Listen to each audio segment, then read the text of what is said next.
Imigrasi Kementerian Hukum dan HAM resmi menolak seluruh pendatang dari sejumlah wilayah di 4 negara. Imigrasi juga telah menolak sebanyak 126 pendatang dari berbagai negara yang telah mendarat di sejumlah bandara di Indonesia.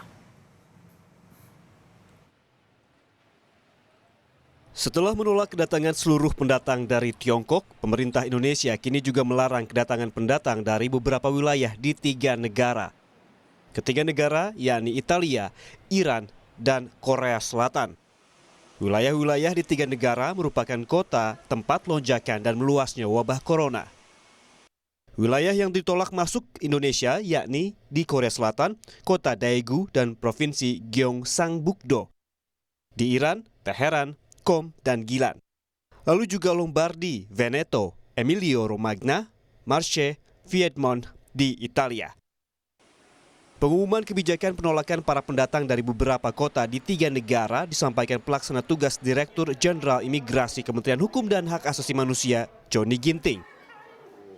Iran, kemudian Italia, kemudian Korea,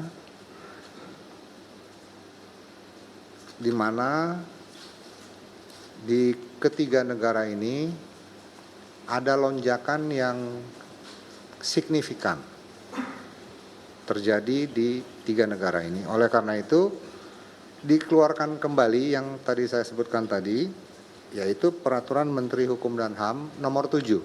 Ini perluasan daripada yang mainland China tadi, ditambah menjadi 3 negara. Jadi China, kemudian Iran, Italia, dan Korea Selatan. Selain menolak warga dari 4 negara termasuk Tiongkok, Indonesia juga telah melarang 126 warga negara asing dari sejumlah negara sejak 6 hingga 10 Maret lalu. Mereka tak lolos tes kesehatan saat mendarat di bandara di kota-kota di Indonesia. Selain itu, Indonesia hanya menerima pendatang yang memberikan surat keterangan sehat.